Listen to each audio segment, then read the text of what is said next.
le samedi saint 30. Et normalement, j'aurais dû aller ce week-end voir mon père à Rouen, parce qu'il est normand, nous sommes normands. Et finalement, ça a été annulé parce que mon père a eu une gastro. Il avait retenu un restaurant à Jumièges pour les Normands qui connaissent. Et je lui avais donné comme conseil de retenir un bon restaurant. Une fois n'est pas coutume. À Jumièges, et patatras, il a mangé quelque chose dont la date de péremption était largement dépassée. Mais ça, c'est sa spécialité. Du coup, il était malade, très malade, toute la nuit, fatigué. Et donc, voilà, c'est la vie. Ça permet, il faut savoir tout le temps accepter les événements comme de cette nature, c'est-à-dire les surprises de la vie. On prévoit, on programme, et puis ça se passe pas comme on l'a projeté.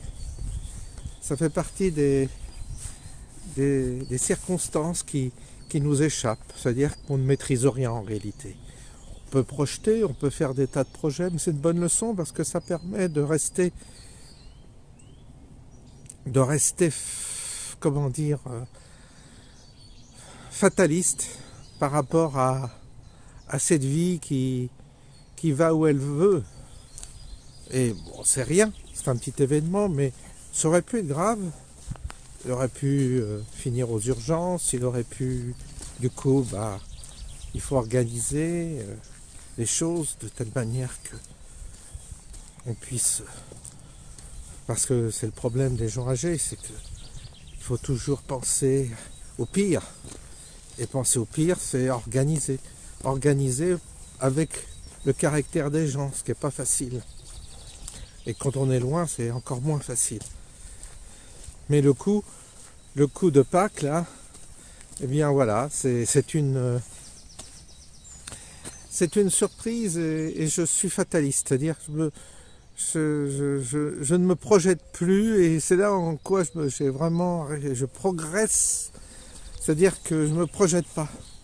Si ça se fait, ça se fait. J'étais prêt à accepter cette annulation, je l'avais presque pressenti, parce que je me disais en moi-même, il est capable de tomber malade la veille du restaurant. Je m'y étais presque préparé. C'est pas la première fois que je fais, que des choses comme ça qu'on prépare, qu'on envisage, sont souvent au dernier moment. Souvent, il y a une cassure, il y a un obstacle, il y a quelque chose qui ne veut pas que ça se fasse. Et c'est ce qui est arrivé. Et ça, j'ai un peu l'habitude de ça. C'est pour ça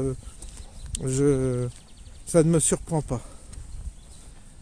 Et par ailleurs, j'ai été invité, j'avais été invité par un abonné qui me suit, Jean-Pierre, mais évidemment, je vais pas, voilà quoi, ça se programme là aussi quand vous êtes invité.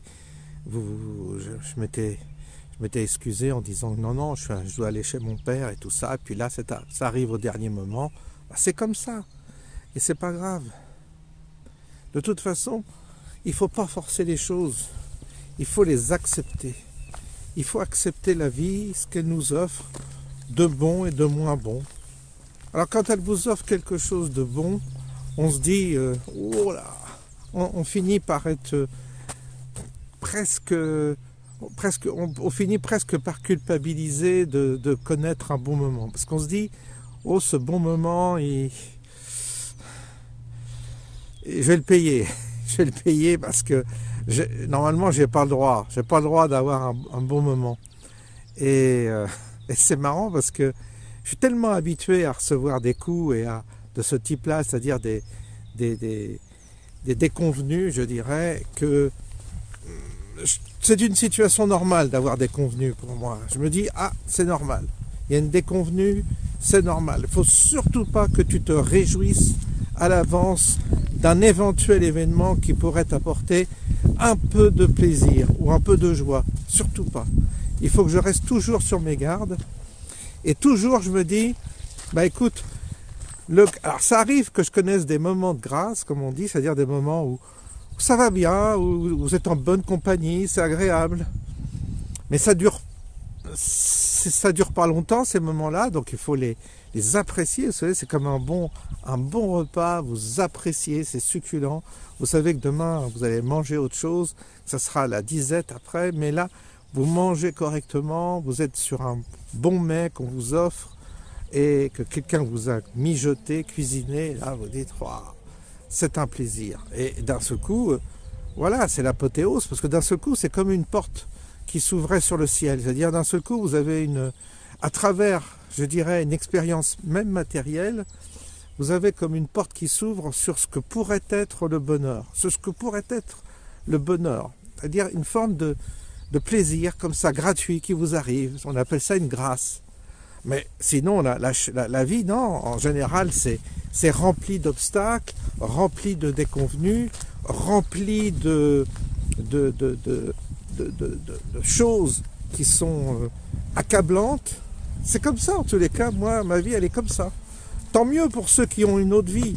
C'est tant mieux pour eux. On est tous inégaux par rapport à la vie. Bah, moi, c'est ma vie, c'est mon destin. Mais d'autres me diront, bah non, il faut profiter. Bah, profitez. Tous ceux qui peuvent profiter, qui sont heureux, tant mieux pour eux.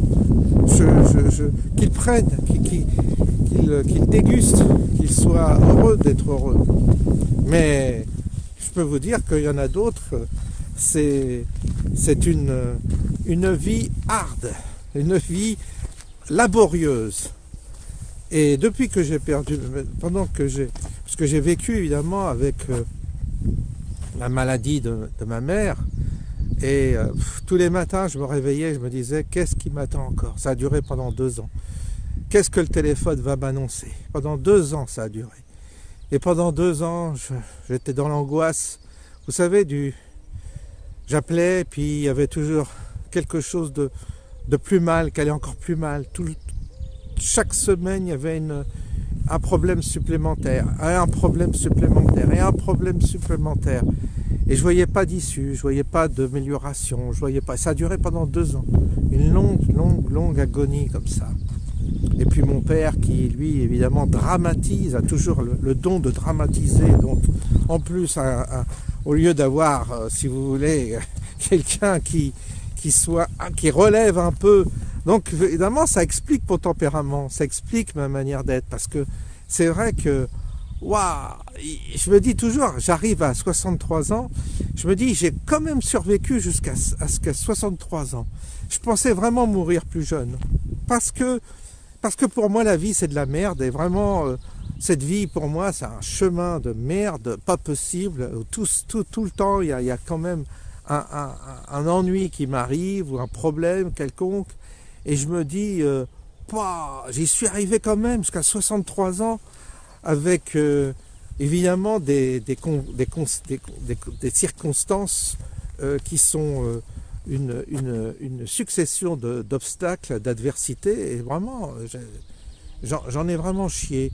Mais il y en a qui en ont chié plus que moi, parce que si on se compare, je suis peut-être dans la moyenne, il y en a d'autres qui en ont beaucoup plus chié, sur 2 coups. Mais moi, je pense pas détenir le record, mais je sais que je sais que les moments de grâce, les moments de plaisir sont infiniment rares. Et j'ai essayé, en faisant des concessions, en essayant vraiment de faire toujours au mieux, j'ai essayé de provoquer quelque chose de bénéfique, notamment en invitant des gens chez moi, en provoquant un accueil privilégié, en essayant de faire le maximum. Mais je vois que ça ne porte pas ses fruits, je vois que ça ne sert à rien, je vois que c'est comme si c'était stérile, ce à quoi je tentais de faire pour améliorer les choses. C'est comme avec mon père, j'ai essayé, mais non, il est bloqué dans son... Toujours, il a été très négatif durant toute sa vie. Et là, évidemment, depuis le décès de ma mère, ça ne peut pas s'améliorer, évidemment. Alors, évidemment, je sais que d'avance que c'est reculer pour mieux sauter, mais que de toute façon, je n'ai rien à attendre de côté de mon père d'une bonne nouvelle. La bonne nouvelle ne peut pas arriver. La seule bonne nouvelle, c'est de savoir qu'il est encore en bonne santé, plus ou moins, et qu'il arrive à garder son autonomie. Pour moi, la bonne nouvelle, c'est que ça ne se dégrade pas. Mais quand je l'ai au téléphone, c'est toujours, il y a toujours un aspect, comment dire, il y a toujours un côté un peu, oui, négatif. Voilà, parce qu'évidemment, il est seul, il s'ennuie. Je lui dis de rencontrer des gens, mais il n'aime pas les gens, donc il ne rencontre pas. Mais il se plaint d'être seul. Il n'aime pas les gens, mais il se retrouve seul parce qu'il n'aime pas les gens, mais il aimerait avoir des gens autour de lui qu'il n'aime pas, mais qu'il ne peut pas supporter. On n'en sort pas, on n'en sort pas. Moi, je sais que je me suis retiré de la vie. Si je suis seul, c'est par choix, parce que j'ai éliminé beaucoup de personnes qui étaient parasitants, qui parasitaient ma vie, mais qui ne m'apportaient rien. Donc, à quoi ça sert? Ça sert à rien. Mais lui, il est toujours dans cette schizophrénie en disant, bah oui, j'aimerais avoir du monde autour de moi, mais les gens que je vois ne me plaisent pas et correspondent pas à ce qu'il aime, tout ça. Alors, c'est compliqué. Puis à 94 ans, je ne vais pas le changer. Donc du coup, il est toujours insatisfait, mais il a toujours été plus ou moins insatisfait de la vie. Il a certainement déteint sur mon caractère et mon tempérament, ça c'est clair, et vous en êtes témoin. C'est comme ça. Et puis, donc je suis fils unique, j'en ai déjà parlé. Donc quand vous êtes fils unique, vous avez le poids des parents. Alors soit vous avez tout l'amour de vos parents, soit vous avez le poids de vos parents qui repose sur vos épaules. Soit on capitalise l'amour total, ça arrive, ou soit vous capitalisez tous les problèmes qu'ont vos parents parce qu'il n'y a pas eu un frère, une sœur avec lequel vous pouvez partager. Mais certains d'entre vous me diront, mais vous en faites pas François, j'ai des frères et des sœurs, mais je suis toute seule à supporter les aléas de la vieillesse des parents. Alors on en a déjà parlé de ces sujets-là. Et je sais que parmi vous, il y en a qui me comprennent parce qu'ils ont mon âge, ils ont rencontré également avec leurs parents Alzheimer, paralysie, problèmes d'EHPAD, problèmes de maison, de résidence, problèmes financiers, etc. Donc, on est de ma génération, on est beaucoup déjà à avoir connu ces étapes d'un déclin, du déclin de nos parents. Et ça, c'est très, très dur à supporter. Surtout quand vous êtes seul, qu'il n'y a personne pour vous relever, pour vous aider, pour vous soulager un peu. Ça n'existe pas. En tous les cas, pour moi, ça n'existe pas. Donc, du coup, c'est vrai que c'est rude. Et j'ai pris, en fait, l'habitude de ça. J'ai pris l'habitude de cette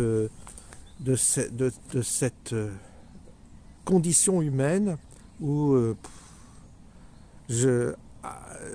c'est ardu. Puis j'ai dû me confronter par mes idées, par mes positions, à une opposition quasi systématique, puisque où que je me retrouve, la plupart des personnes sont toujours dans la doxa. Ils raisonnent en fonction de la doxa. Ils raisonnent par rapport à ce qu'on leur a appris à l'école, par rapport à des conditionnements culturels, et ils réfléchissent tous comme un seul homme, tous toujours de la même manière. Et puis je ne vous parle pas de l'actualité, où on retrouve toujours les mêmes réflexions, les mêmes automatismes reviennent, et d'un seul coup, pour être tranquille, des fois j'opte pour le silence. Parce que je ne peux pas toujours argumenter, étant donné que quand j'argumente, n'ayant aucune autorité et aucune crédibilité, personne ne m'écoutera. La seule chose qu'on trouvera à dire, c'est « Ah mais François, t'es négatif. François, c'est pas comme ça, tu te trompes, c'est pas vrai, t'es complotiste, etc. » En tous les cas, toujours j'aurai en face de moi une opposition de la majorité, quelle que soit de l'assemblée dans laquelle je me retrouve, je suis isolé par mes idées, par mes options, parce que j'ai creusé les choses, je creuse les choses, je les pousse à leur paroxysme pour voir jusqu'où ça va. Je pousse jusqu'au paroxysme la vie, pour voir à quel moment on est en totale incohérence par rapport à ce qu'on prétend. jusqu'à quel moment on est dans le mensonge, jusqu'à quel point on est dans le faux semblant. J'essaie de soulever la réalité comme un couvercle pour voir ce qu'il y a dedans. Et je me dis, waouh, qu'est-ce qu'on nous a trompés. C'est pour ça que j'ai adoré le film Matrix, qui était pour moi un film majeur initiatique, parce qu'il révèle quelque chose de très, très vrai. C'est la simulation, c'est cette simulation dans laquelle on est qui ne correspond pas du tout à la réalité, à la vérité. La vérité, je crains qu'elle soit comme dans le film de Matrix, c'est-à-dire que ça soit assez rude. C'est pour ça que le fait d'avoir des tempéraments trempés, des tempéraments et un esprit trempé, habitué à la difficulté, habitué à la déconvenue, habitué à ne pas se faire d'illusions, ça crée évidemment des tempéraments parfois un peu cyniques, un peu tristes, un peu mélancoliques, comme vous le dites. Mais certains disent, oh bah oui, vous n'allez pas donner le moral. Mais non, je ne peux pas donner le moral. Quand on vit dans le film Matrix, il ne s'agit pas de donner le moral. Parce que la vérité ne nous ouvre pas sur quelque chose de fantastique forcément. Ça nous ouvre sur quelque chose d'autre. Et cette autre partie, ce qui se cache en tous les cas dans le monde et dans la dimension dans laquelle, ce qui se cache derrière est assez terrifiant d'une certaine manière. C'est pour ça qu'on n'ose pas trop regarder, qu'on prend la pilule bleue pour justement faire semblant de vivre. Vous savez, le confort absolu, c'est de dire comme tout le monde, de penser comme tout le monde, de surtout pas se distinguer. Il faut qu'on soit tous habillés avec un uniforme mental, qu'on pense tous de la même manière, parce que c'est reposant de faire semblant d'y croire. C'est ce que j'ai remarqué chez la plupart des gens qui m'entouraient. Ils font semblant d'y croire. Ils font semblant simplement. Ils font semblant. Mais moi, j'arrive pas à faire semblant. Je suis emmerdant, je suis très très emmerdant. Il faut que je regarde ce qu'il y a derrière. Il faut que je regarde comment ça se passe par derrière. Et quand je regarde, je me dis, oh là là, où est-ce que j'ai mis les pieds? J'ai mis les pieds dans un sacré bordel. En fait, c'est tout faux, quoi. C'est complètement faux. C'est pas du tout ce qu'on nous dit. Et là, évidemment, vous avez l'écaille de vos yeux qui tombe, et c'est un autre regard. Pour ça que, d'une certaine manière, je me prépare à affronter le réel. Et c'est pour ça que la guerre, la nature humaine engendre la guerre. C'est pas la guerre qu'il faut battre, qu'il faut annuler. C'est la nature humaine qu'il faut changer. À chaque fois je le dis et je le redis, mais c'est vrai. C'est pas la guerre le problème, c'est pas le fait de fabriquer des armes, c'est même pas la corruption, c'est même pas Macron. Le problème, c'est la nature humaine. C'est la nature humaine qui a engendré cette société dans laquelle on est. C'est la nature humaine qui engendre la torture, la pédophilie, les massacres. C'est la nature humaine qui engendre tout cela. Et cette nature humaine, il faut bien l'affronter. Il faut l'affronter, mais les yeux ouverts, pas les yeux fermés, pas dans une espèce de New Age transcendantale où vous pensez que la nature humaine est bonne. Non, la nature humaine est profondément pervertie. Et sa propre nourriture, c'est le mensonge. La nature humaine se nourrit de mensonges. Et elle adore vivre dans le mensonge. C'est pour ça qu'elle adore vivre dans le virtuel, dans l'irréel, parce qu'elle s'invente des histoires. Elle se raconte des histoires, la nature humaine, mais elle n'aime pas la vérité. La nature humaine n'aime pas la vérité parce que c'est un miroir, et ce miroir nous renvoie notre image, et on ne supporte pas notre image. On ne supporte pas de la voir parce que elle est effectivement insupportable. Il y a un Macron en nous, il y a un assassin en nous, il y a un va-t-en-guerre en nous, il y a toujours ce côté-là en nous. Et tant qu'on ne le déracine pas, tant qu'on ne change pas cette nature humaine, le monde ne changera pas, ne vous faites pas d'illusions. Le monde ne changera pas. C'est comme ça que je vois les choses, de mon point de vue, de mon tout petit point de vue. Mais voilà ce que je voulais partager avec vous aujourd'hui. c'est en train de se couvrir. J'ai peur que le ciel, on ait le droit à une averse. Écoutez, j'ai profité d'une éclaircie pour sortir, pour faire ma petite marche quotidienne. Comme ça me fait énormément de bien. Ça me régénère à chaque fois. Et puis, on se reverra de toute façon pour d'autres aventures. Je vous dis à bientôt.